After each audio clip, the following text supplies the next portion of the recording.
The Short Second Life of Bree Tanner by Stephanie Meyer. The newspaper headline glared at me from the little metal vending machine.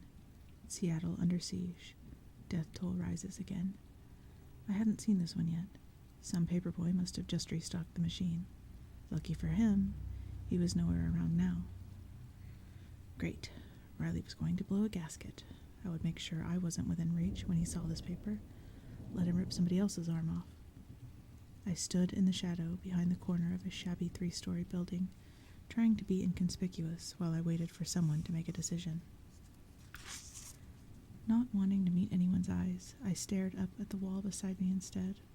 The ground floor of the building housed a record shop that had long since closed. The windows, lost to weather or street violence, were filled in with plywood. Over the top were apartments, empty, I guessed, since the normal sounds of sleeping humans were absent. I wasn't surprised. The place looked like it would collapse in a stiff wind. The buildings on the other side of the dark, narrow street were just as wrecked. The normal scene for a night out on the town. I didn't want to speak up and draw attention, but I wished somebody would decide something. I was really thirsty, and I didn't care much whether we went right or left or over the roof. I just wanted to find some unlucky people who wouldn't even have enough time to think, wrong place, wrong time. Unfortunately, tonight Riley'd sent me out with 2 of the most useless vampires in existence.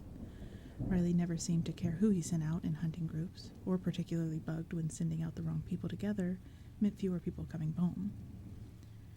Tonight, I was stuck with Kevin and some blonde kid whose name I didn't know.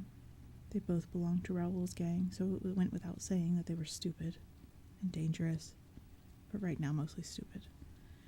Instead of picking a direction for our hunt, suddenly they were in the middle of an argument over whose favorite superhero would be a better hunter. The nameless blonde was demonstrating his case for Spider-Man now, skittering up the brick wall of the alley while humming the cartoon theme song. I sighed in frustration. Were we ever going to hunt? A little flicker of movement to my left caught my eye. It was the other one Riley had sent out in this hunting group, Diego. I didn't know much about him, just that he was older than most of the others. Riley's right-hand man was the word. That didn't make me like him any more than the other morons. Diego was looking at me. He must have heard the sigh. I looked away. Keep your head down and your mouth shut. That was the way to stay alive in Riley's crowd. Spider-Man is such a whiny loser, Kevin called up to the blonde kid. I'll show you how a real superhero hunts. He grinned wide. His teeth flashed in the glare of a streetlight. Kevin jumped into the middle of the street just as the lights from a car swung around to illuminate the cracked pavement with a blue-white gleam. He flexed his arms back, then pulled them slowly together like a pro wrestler showing off. The car came on, probably expecting him to get the hell out of the way like a normal person would, like he should. Hulk mad, Kevin bellowed. Hulk smash. He leaped forward to meet the car before it could brake, grabbed its front bumper and flipped it over his head so that it struck the pavement upside down with a squeal of bending metal and shattering glass. Inside, a woman started screaming. Oh man, Diego said, shaking his head.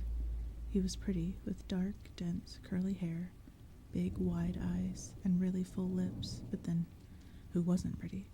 Even Kevin and the rest of Raoul's morons were pretty. Kevin, we're supposed to be lying low. Riley said,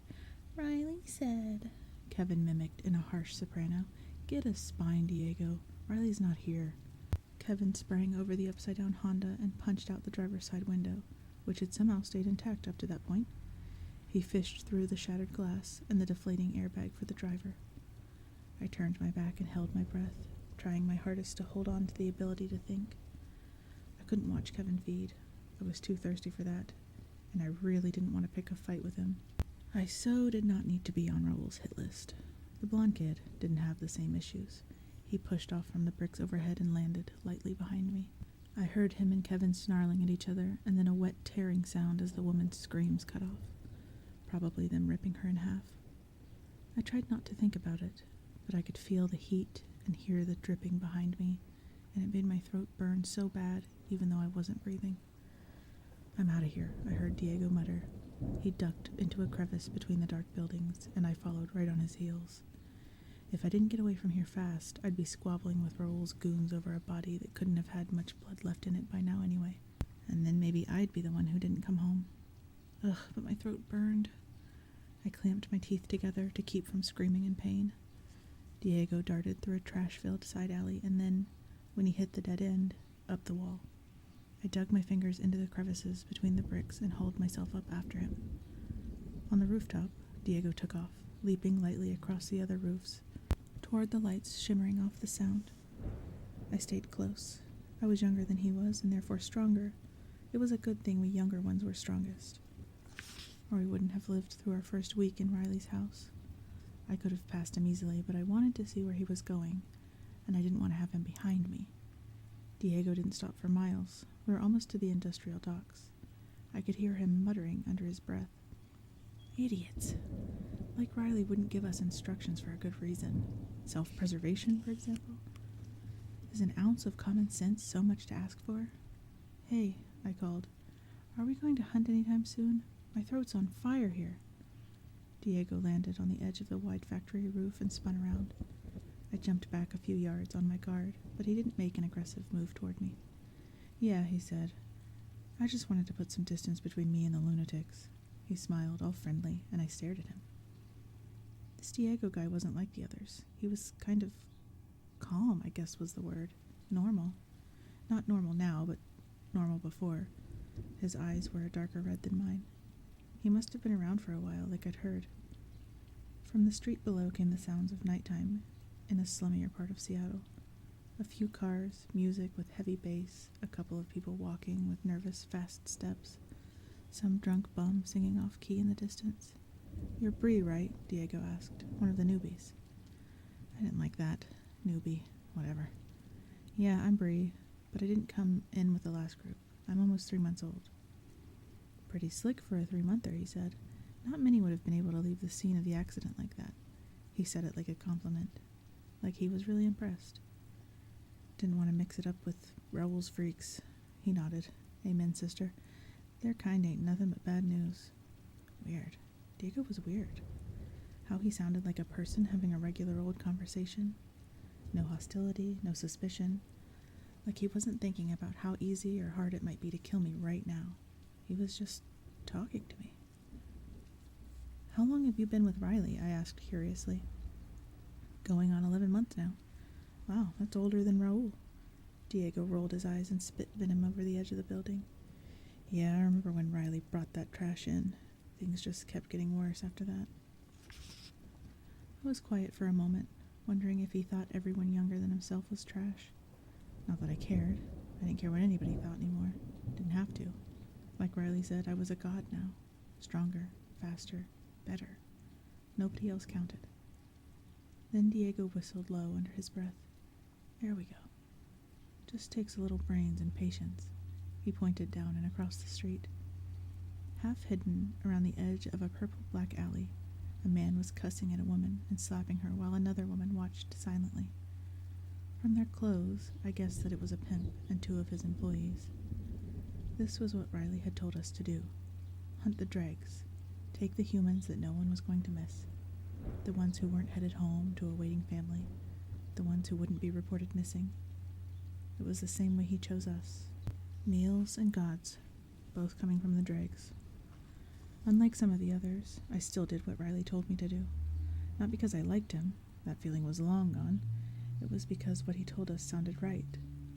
How did it make sense to call attention to the fact that a bunch of new vampires were claiming Seattle as their hunting ground? How was that going to help us? I didn't even believe in vampires before I was one. So if the rest of the world didn't believe in vampires, then the rest of the vampires must be hunting smart, the way Riley said to do it. They probably had a good reason. And like Diego said, hunting smart just took a little brains and patience. Of course, we all slipped up a lot, and Riley would read the papers and groan and yell at us and break stuff, like Raoul's favorite video game system. Then Raoul would get mad and take somebody else apart and burn him up. Then Riley would be pissed off, and he'd have to do another search to confiscate all the lighters and matches. A few rounds of this, and then Riley would bring home another handful of vampirized dregs kids to replace the ones he'd lost. It was an endless cycle. Diego inhaled through his nose, a big, long pull, and I watched his body change. He crouched on the roof, one hand gripping the edge. All that strange friendliness disappeared, and he was a hunter. That was something I recognized, something I was comfortable with because I understood it. I turned off my brain. It was time to hunt. I took a deep breath, drawing in the scent of the blood inside the humans below. They weren't the only humans around, but they were the closest. Who you were going to hunt was the kind of decision you had to make before you scented your prey. It was too late now to choose anything. Diego dropped from the roof edge, out of sight. The sound of his landing was too low to catch the attention of the crying prostitute, the zoned-out prostitute, or the angry pimp. A low growl ripped from between my teeth. Mine. The blood was mine. The fire in my throat flared, and I couldn't think of anything else.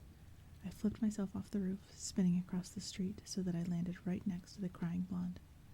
I could feel Diego close behind me, so I growled a warning at him, while I caught the surprised girl by the hair. I yanked her to the alley wall, putting my back against it, defensive, just in case. Then I forgot all about Diego, because I could feel the heat under her skin, hear the sound of her pulse thudding close to the surface. She opened her mouth to scream, but my teeth crushed her windpipe before a sound could come out. There was just the gurgle of air and blood in her lungs, and the low moans I could not control. The blood was warm and sweet. It quenched the fire in my throat, calmed the nagging, itching emptiness in my stomach. I sucked and gulped, only vaguely aware of anything else. I heard the same noise from Diego. He had the man. The other woman was unconscious on the ground. Neither had made any noise. Diego was good. The problem with humans was that they just never had enough blood in them. It seemed like only seconds later the girl ran dry. I rattled her limp body in frustration. Already my throat was beginning to burn again. I threw the spent body to the ground and crouched against the wall, wondering if I could grab the unconscious girl and make off with her before Diego could catch up with me. Diego was already finished with the man. He looked at me with an expression that I could only describe as sympathetic. But I could have been dead wrong.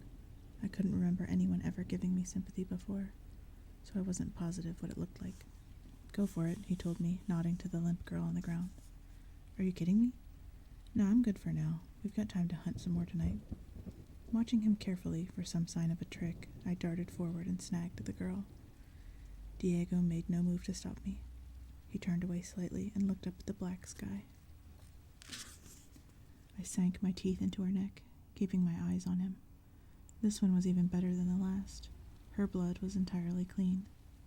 The blonde girl's drug had the bitter aftertaste that came with drugs. I was so used to that, I barely noticed. It was rare for me to get really clean blood, because I followed the dregs rule. Diego seemed to follow the rules too. He must have smelled what he was giving up. Why had he done it? When the second body was empty, my throat felt better. There was a lot of blood in my system. I probably wouldn't really burn for a few days. Diego was still waiting, whistling quietly through his teeth. When I let the body fall to the ground with a thud, he turned back to me and smiled. Thanks, I said. He nodded.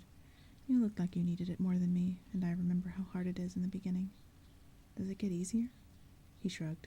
In some ways. We looked at each other for a second. Why don't we dump these bodies in the Sound, he suggested. I bent down, grabbed the dead blonde, and slung her limp body over my shoulder. I was about to get the other one, but Diego was there before me, the pimp already on his back. I got it, he said. I followed him up the alley wall, and then we swung across the girders under the freeway. The lights from the cars below didn't touch us. I thought how stupid people were, how oblivious, and I was glad I wasn't one of the clueless. Hidden in the darkness, we made our way to an empty dock, closed for the night. Diego didn't hesitate at the end of the concrete. He just jumped right over the edge with his bulky burden and disappeared into the water. I slid in after him. He swam as sleek and quick as a shark, shooting deeper and farther out into the black Sound. He stopped suddenly when he found what he was looking for, a huge, slime-covered boulder in the ocean floor, sea stars and garbage clinging to its sides. We had to be more than 100 feet deep. To a human, it would have seemed pitch black here. Diego let go of his bodies. They swayed slowly in the current beside him, while he shoved his hand into the murky sand at the bottom of the rock. After a second, he found a hold and ripped the boulder up from its resting spot. The weight of it drove him waist-deep into the dark seafloor. He looked up and nodded to me. I swam down to him, hooking his bodies with one hand on my way. I shoved the blonde into the black hole under the rock, then pushed the second girl and the pimp in after her. I kicked them lightly to make sure they were in, and then got out of the way. Diego let the boulder fall. It wobbled a little, adjusting to the newly uneven foundation. He kicked his way out of the muck, swam to the top of the boulder, and then pushed it down, grinding the obstructions flat underneath. He swam back a few yards to view his work. Perfect, he mouthed. These 3 bodies would never resurface. Riley would never hear a story about them on the news. He grinned and held up his hand. It took me a minute to understand that he was looking for a high five. Hesitantly, I swam forward, tapped my palm to his, then kicked away, putting some distance between us. Diego got a weird expression on his face, and then he shot to the surface like a bullet. I darted up after him, confused. When I broke through the air, he was almost choking on his laughter. What? He couldn't answer me for a minute. Finally, he blurted out, "Worst high five ever." I sniffed, irritated. Couldn't be sure you weren't just going to rip my arm off or something. Diego snorted. I wouldn't do that. Anyone else would, though, I countered. True that, he agreed, suddenly not as amused. You up for a little more hunting? Do you have to ask? We came out of the water under a bridge and looked out onto 2 homeless guys sleeping in the ancient, filthy sleeping bags on top of a shared mattress of old newspapers. Neither one of them woke up. Their blood was soured by alcohol, but still better than nothing. We buried them in the Sound, too, under a different rock.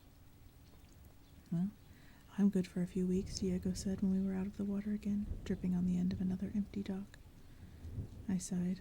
I guess that's the easier part, right? I'll be burning again in a couple of days, and then Riley will probably send me out with more of Raoul's mutants again. I can come with you if you want. Riley pretty much lets me do what I want. I thought about the offer, suspicious for a second, but Diego really didn't seem like any of the others. I felt different with him, like I didn't need to watch my back so much. I'd like that, I admitted. It felt off to say this, too vulnerable or something. But Diego just said, "Cool," and smiled at me.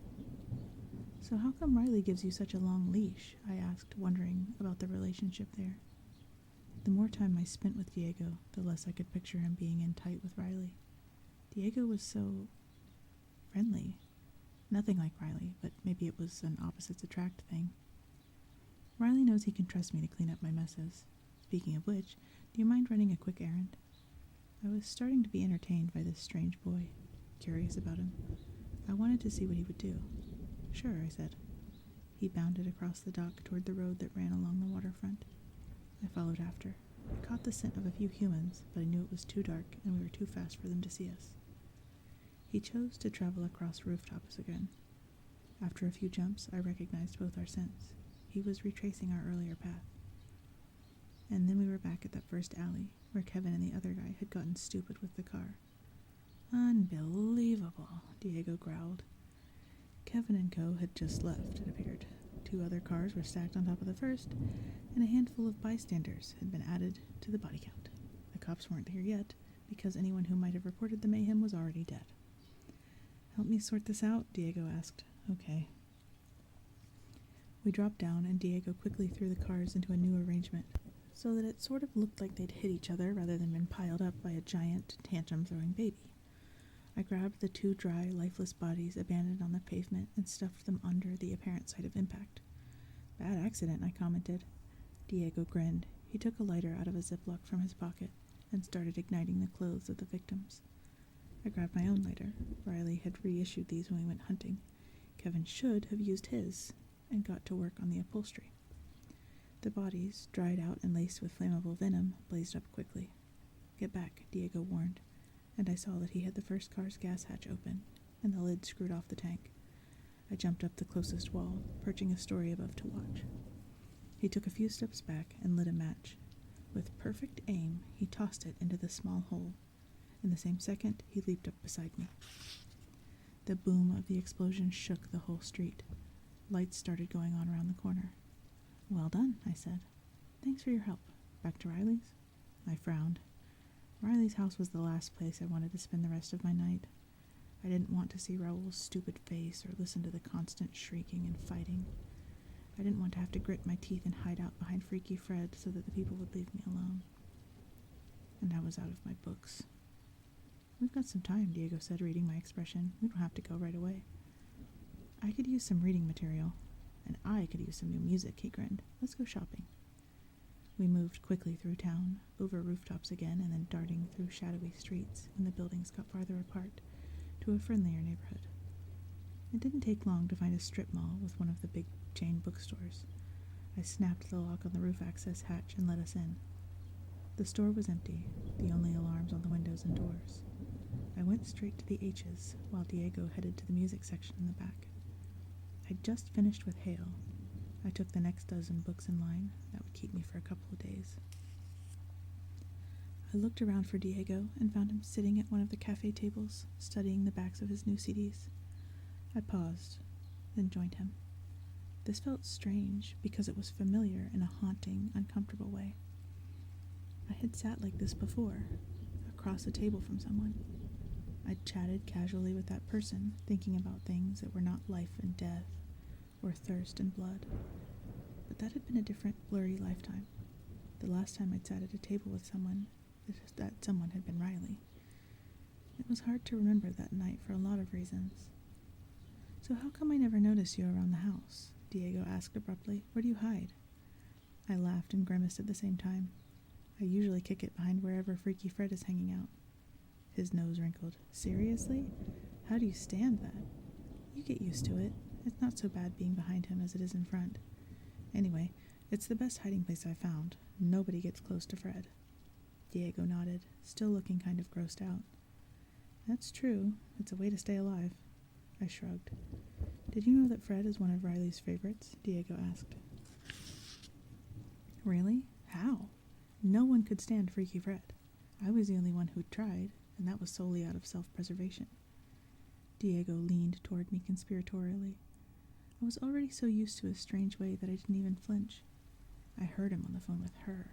I shuddered. "I know," he said, sounding sympathetic again. Of course, it wasn't weird that we could sympathize with each other when it came to her. This was a few months back. Anyway, Riley was talking about Fred, all excited. From what they were saying, I guess that some vampires can do things, more than what normal vampires can do, I mean. And that's good, something she's looking for. Vampires with skills. He pulled the Z sound out so I could hear how he was spelling it in his head. "What kind of skills?" "All kinds of stuff, it sounds like. Mind reading and tracking and even seeing the future." "Get out." "I'm not kidding. I guess Fred can sort of repel people on purpose. It's all in our heads, though. He makes us repulsed at the thought of being near him." I frowned. "How is that a good thing?" "Keeps him alive, doesn't it? Guess it keeps you alive, too." I nodded. "I guess so." "Did he say anything about anyone else?" I tried to think of anything strange I'd seen or felt, but Fred was one of a kind. The clowns in the alley tonight, pretending to be superheroes, hadn't been doing anything the rest of us couldn't do. "He talked about Raoul," Diego said, the corner of his mouth twisting down. "What skill does Raoul have? Super stupidity?" Diego snorted. "Definitely that, but Riley thinks he's got some sort of magnetism. People are drawn to him. They follow him." "Only the mentally challenged." "Yeah, Riley mentioned that. Didn't seem to be effective on the..." He broke out a decent impression of Riley's voice. "Tamer kids." "Tame?" I inferred that he meant people like us, who are able to think occasionally. I didn't like being called tame. It didn't sound like a good thing when you put it that way. Diego's way sounded better. It was like there was a reason Riley needed Raoul to lead. Something's coming, I think. A weird tingle spasmed along my spine when he said that. I sat up straighter. Like what? "Do you ever think about why Riley is always after us to keep a low profile?" I hesitated for half a second before answering. This wasn't the line of inquiry I would have expected from Riley's right-hand man. Almost like he was questioning what Riley had told us, unless Diego was asking this for Riley, like a spy, finding out what the kids thought of him. But it didn't feel like that. Diego's dark red eyes were open and confiding. And why would Riley care? Maybe the way the others talked about Diego wasn't based on anything real, just gossip. I answered him truthfully. Yeah, actually, I was just thinking about that. We aren't the only vampires in the world, Diego said solemnly. I know. Riley says stuff to him sometimes. But there can't be too many. I mean, wouldn't we have noticed before? Diego nodded. That's what I think too, which is why it's pretty weird that she keeps making more of us, don't you think? I frowned. Huh. Because it's not like Riley actually likes us or anything. I paused again, waiting to see if he would contradict me. He didn't. He just waited, nodding slightly in agreement, so I continued. And she hasn't even introduced herself. You're right, I hadn't looked at it that way.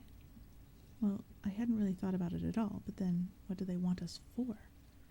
Diego raised one eyebrow. Want to hear what I think? I nodded warily, but my anxiety had nothing to do with him now.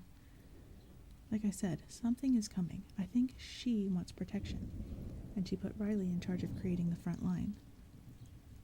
I thought this through, my spine prickling again. Why wouldn't they tell us? Shouldn't we be, on the lookout or something? That would make sense, he agreed. We looked at each other in silence for a few long-seeming seconds. I had nothing more, and it didn't look like he did either. Finally, I grimaced and said, I don't know if I buy it, the part about Raoul being good for anything, that is. Diego laughed.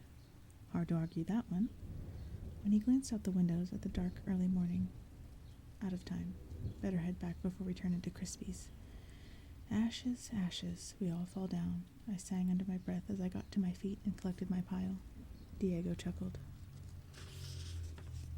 We made one more quick stop on our way, hit the empty Target next door for big Ziplocs and 2 backpacks. I double-bagged all my books. Water-damaged pages annoyed me. Then we mostly roof-topped it back to the water. The sky was just faintly starting to gray up in the east. We slipped into the sound right under the noses of 2 oblivious night watchmen by the big ferry. Good thing for them I was full, or they would have been too close for my self-control, and then raced through the murky waters back toward Riley's place. At first, I didn't know it was a race. I was just swimming fast because the sky was getting lighter. I didn't usually push the time like this. If I were being honest with myself, I'd pretty much turned into a huge vampire nerd. I followed the rules. I didn't cause trouble. I hung out with the most unpopular kid in the group, and I always got home early. But then Diego really kicked it into gear. He got a few lengths ahead of me, turned back with a smile that said, What, can't you keep up? And then started booking it again. Well, I wasn't taking that. I couldn't really remember if I'd been in the competitive type before, but it all seemed so far away and unimportant. Maybe I was, because I responded right away to the challenge. Diego was a good swimmer, but I was way stronger, especially after just feeding. See ya, I mouthed as I passed him, but I wasn't sure he saw.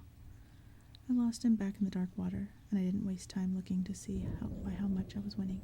I just jetted through the sound till I hit the edge of the island, where the most recent of our homes was located. The last one had been a big cabin in the middle of Snowville nowhere on the side of some mountain in the Cascades. Like the last one, this house was remote, had a big basement, and had recently deceased owners. I raced up onto the shallow stony beach and then dug my fingers into the sandstone bluff and flew up. I heard Diego come out of the water just as I gripped the trunk of an overhanging pine and flipped myself over the cliff edge. 2 things caught my attention as I landed gently on the balls of my feet. 1, it was really light out. 2, the house was gone. Well, not entirely gone. Some of it was still visible, but the space the house had once occupied was empty. The roof had collapsed into ragged, angular wooden lace, charred black, sagging lower than the front door had been. The sun was rising fast. The black pine trees were showing hints of evergreen. Soon, the paler tips would stand out against the dark, and at about that point, I would be dead. Or really dead, or whatever. This second thirsty superhero life would go up in a sudden burst of flames, and I could only imagine that the burst would be very, very painful. This wasn't the first time I'd seen our house destroyed, with all the fights and fires in the basements, most of them only lasted a few weeks.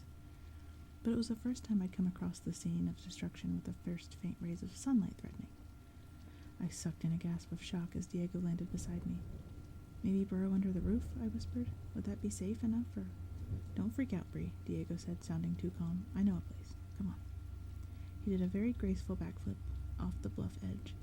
I didn't think the water would be enough of a filter to block the sun, but maybe we couldn't burn if we were submerged? It seemed like a really poor plan to me. However, instead of tunneling under the burned-out hull of the wrecked house, I dove off the cliff behind him. I wasn't sure of my reasoning, which was a strange feeling. Usually I did what I always did. Followed the routine, did what made sense. I caught up to Diego in the water. He was racing again, but with no nonsense this time. Racing the sun. He whipped around a point on the little island and then dove deep. I was surprised he didn't hit the rocky floor of the Sound, and more surprised when I could feel the blast of warmer current flowing from what I had thought was no more than an outcropping of rock. Smart of Diego to have a place like this. Sure, it wasn't going to be fun to sit in an underwater cavern all day. Not breathing started to irritate after a few hours, but it was better than exploding into ashes.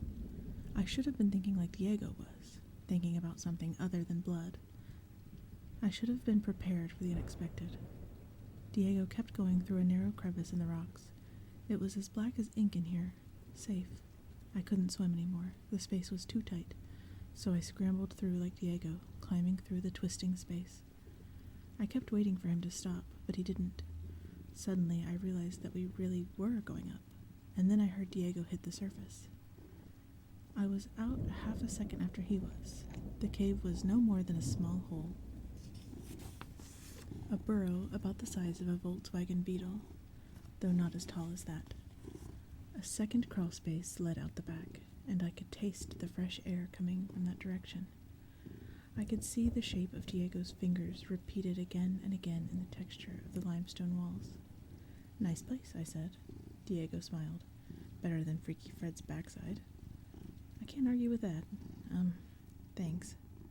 "You're welcome." We looked at each other in the dark for a minute. His face was smooth and calm. With anyone else, Kevin or Christy or any of the others, this would have been terrifying.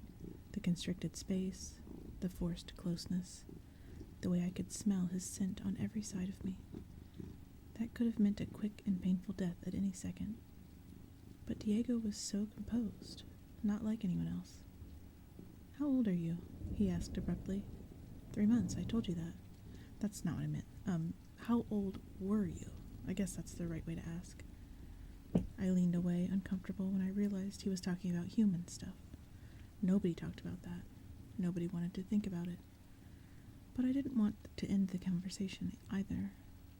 Just having a conversation at all was something new and different. I hesitated, and he waited with a curious expression. I was, I guess 15? Almost 16. I can't remember the day. Was I past my birthday?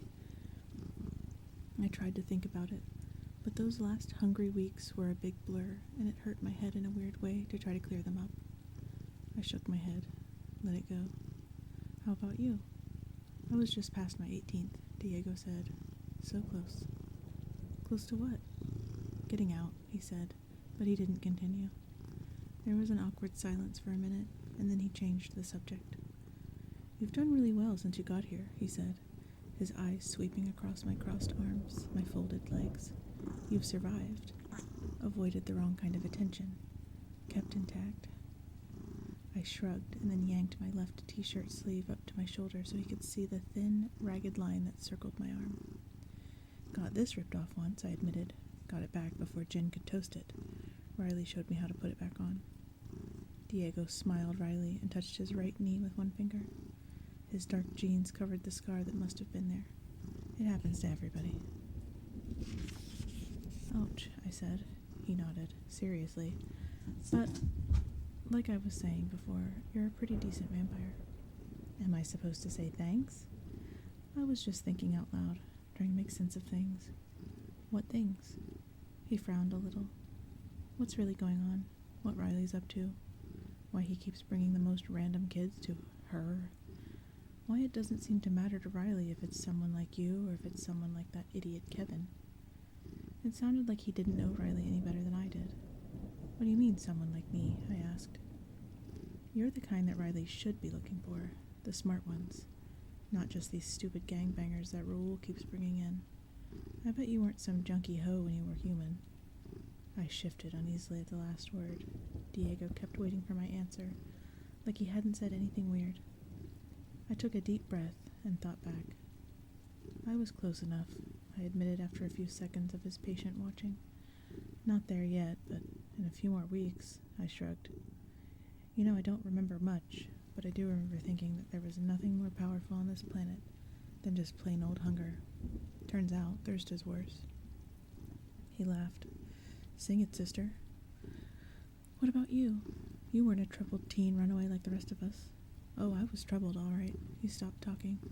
But I could sit around and wait for the answers to inappropriate questions, too. I just stared at him. He sighed. The scent of his breath was nice. Everybody smelled sweet, but Diego had something extra, some spice like cinnamon or cloves. I tried to stay away from all that junk, studied hard. I was going to get out of the ghetto, you know, go to college, make something of myself. But there was a guy, not much different than Raoul. Join or die, that was his motto. I wasn't having any, so I stayed away from his group.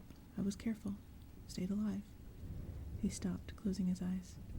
I wasn't done being pushy. And my kid brother wasn't as careful. I was about to ask if his brother had joined or died, but the expression on his face made asking unnecessary. I looked away, not sure how to respond. I couldn't really understand his loss, the pain it still clearly caused him to feel. I hadn't left anything behind that I missed. Was that the difference? Was that why he dwelled on memories that the rest of us shunned?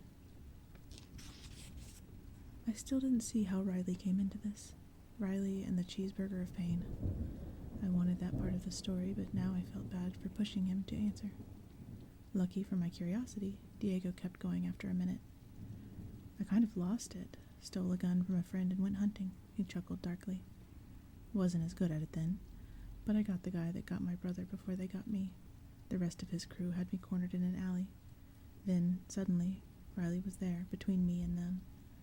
I remember thinking he was the whitest guy I'd ever seen. He didn't even look at the others when they shot him, like the bullets were flies. You know what he said to me?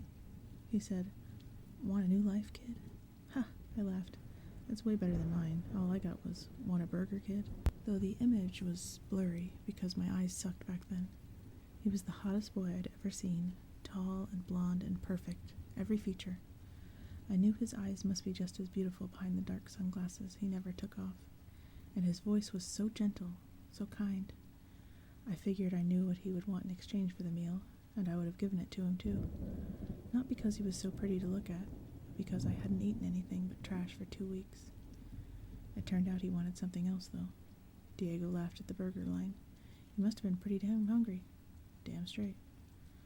So why were you hungry?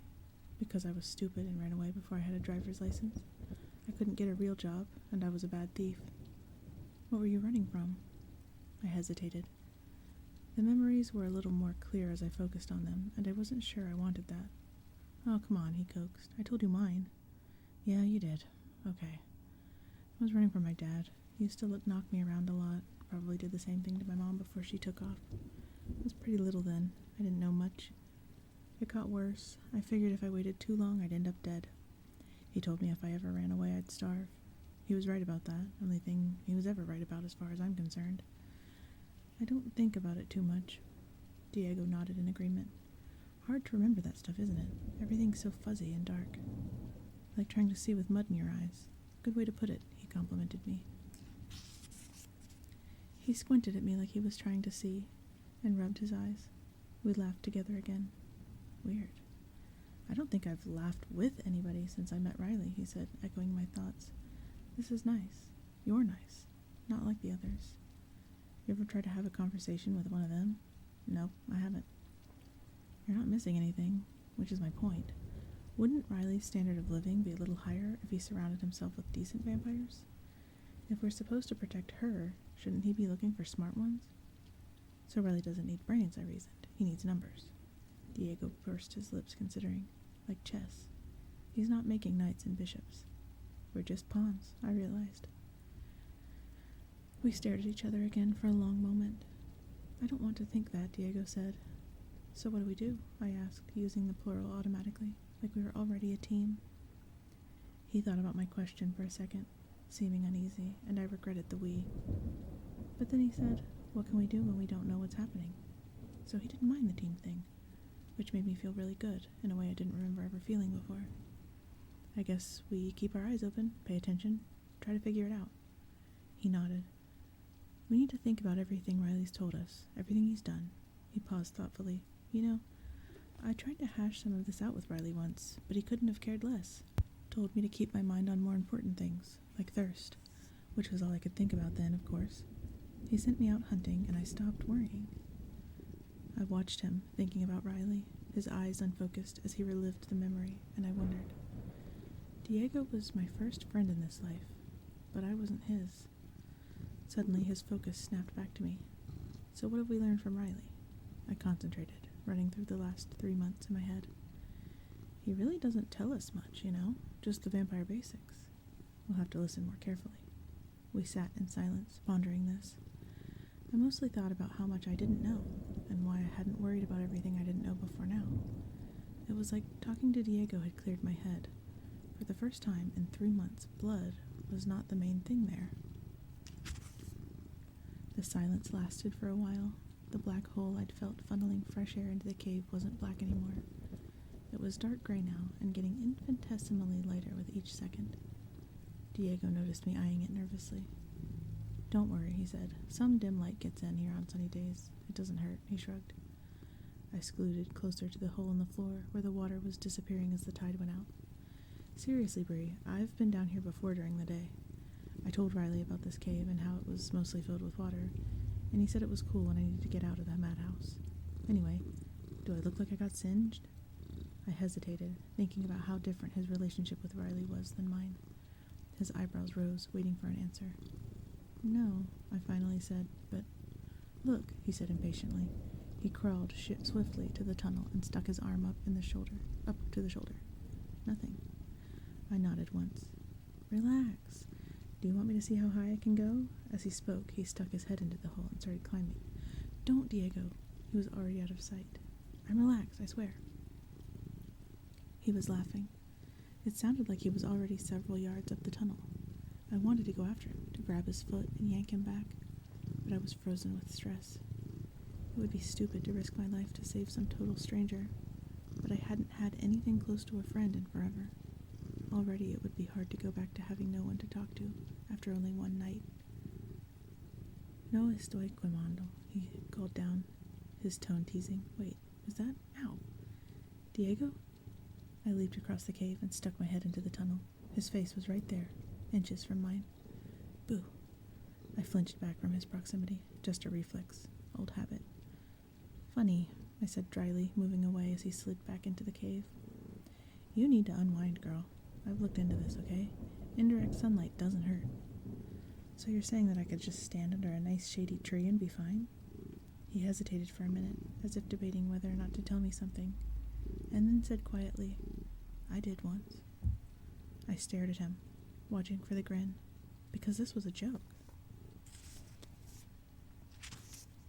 It didn't come.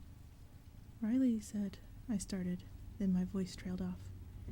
Yeah, I know what Riley said, he agreed. Maybe Riley doesn't know as much as he says he does. But Shelley and Steve, Doug and Adam, that kid with the bright red hair, all of them, they're gone because they didn't get back in time. Riley saw the ashes. Diego's brows pulled together unhappily. Everyone knows that old-timey vampires had to stay in coffins during the day, I went on, to keep out of the sun. That's common knowledge, Diego. You're right, all the stories do say that. And what would Riley gain by locking us up in a light-proof basement, one big group coffin, all day anyway? We just demolished the place, and he has to deal with all the fighting, and its constant turmoil. You can't tell me he enjoys it. Something I'd said surprised him. He sat with his mouth open for a second, then closed it. What? Common knowledge, he repeated. What do vampires do in coffins all day? Oh yeah, they're supposed to sleep, right? But I guess they're probably just lying there bored because we don't... Okay, so that part's wrong. Yeah, in the stories, they're not just asleep, though. They're totally unconscious. They can't wake up.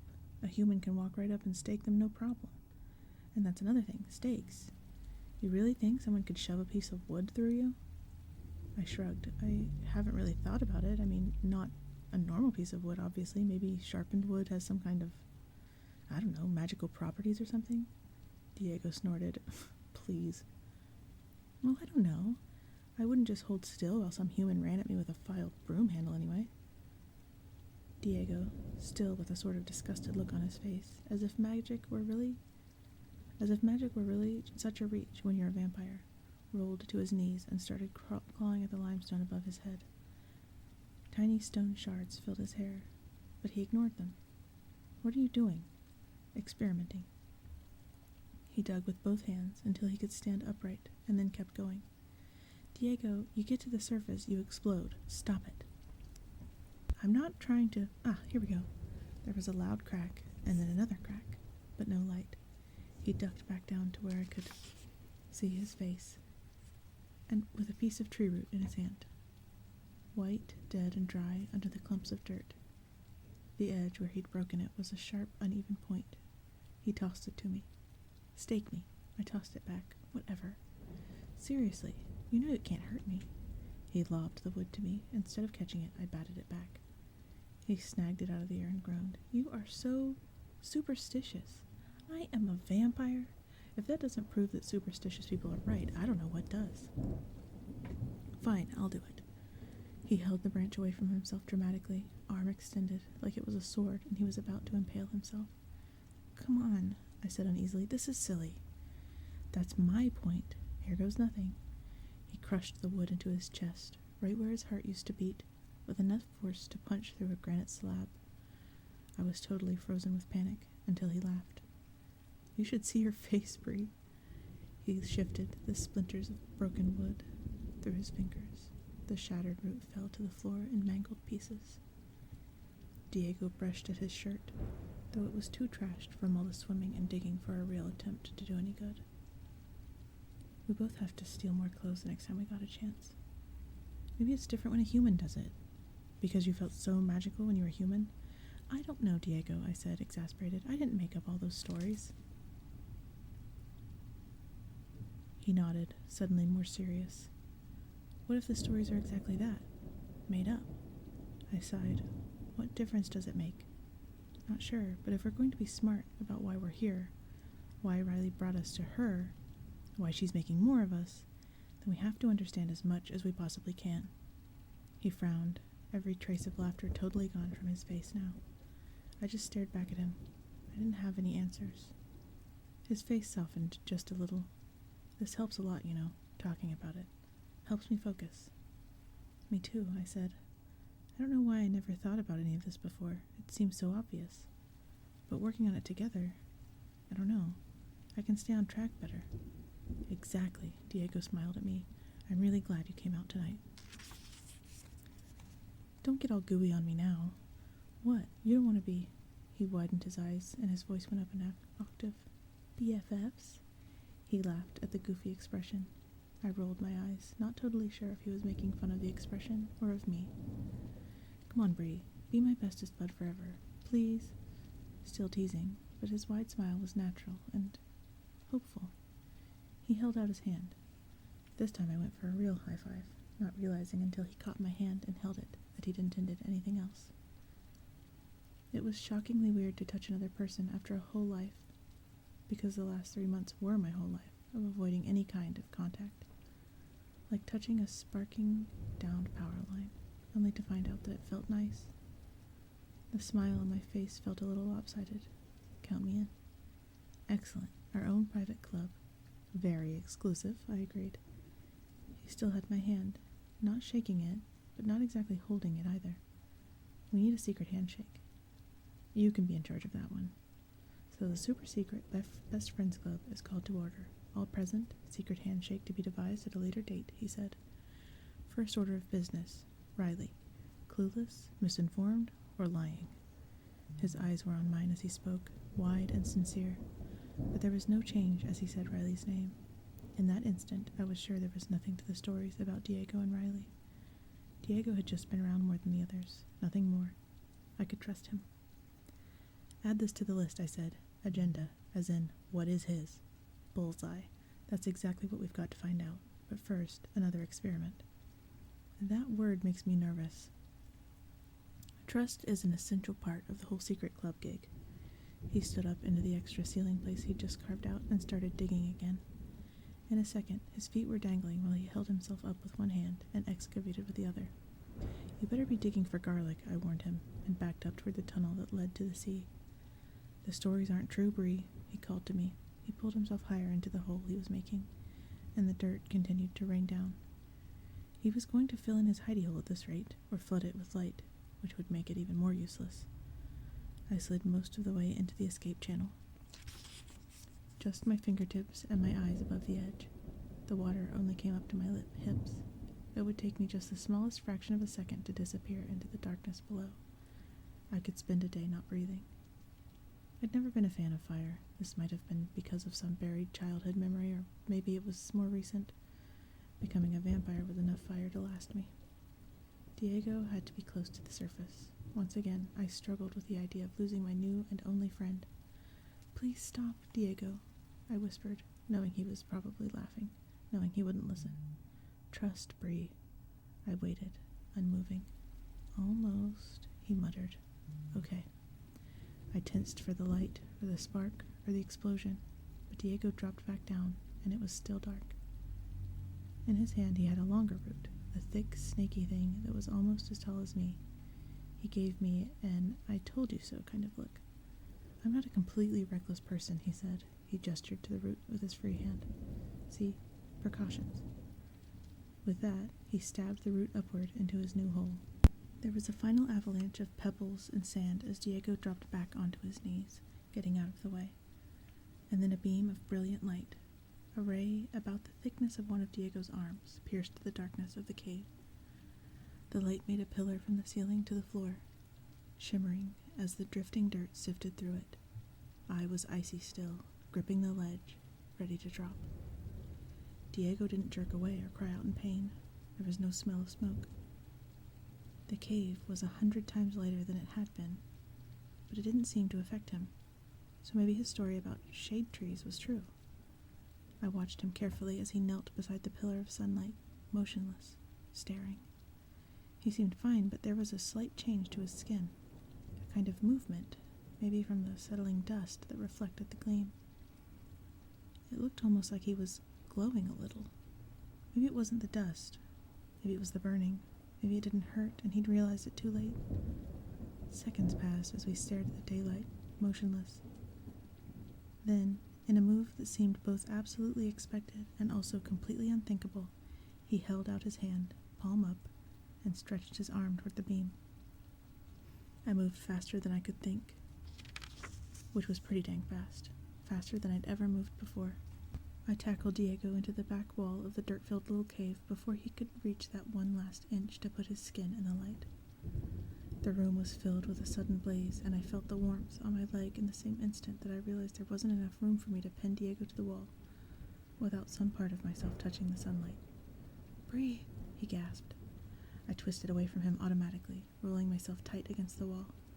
It took less than a second, and the whole time I was waiting for the pain to get me, for the flames to hit and then spread like the night I'd met her, only faster.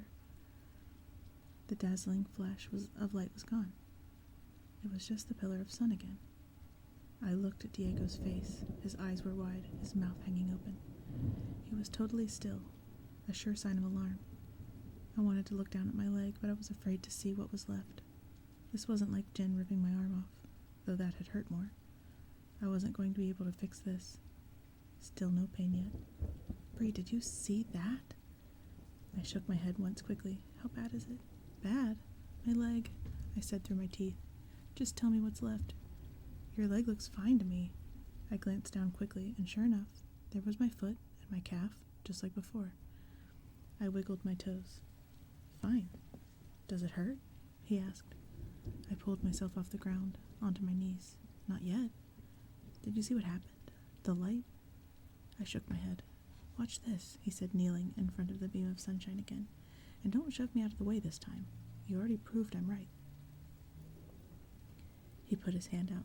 It was almost as hard to watch this time, even if my leg felt normal. The second his fingers entered the beam, the cave was filled with 1,000,000 brilliant rainbow reflections. It was bright as noon in a glass room. Light everywhere. I flinched and then shuddered. There was sunlight all over me. "Unreal," Diego whispered. He put the rest of his hand into the beam, and the cave somehow got even brighter. He rolled his hand over to look at the back, then turned it palm up again.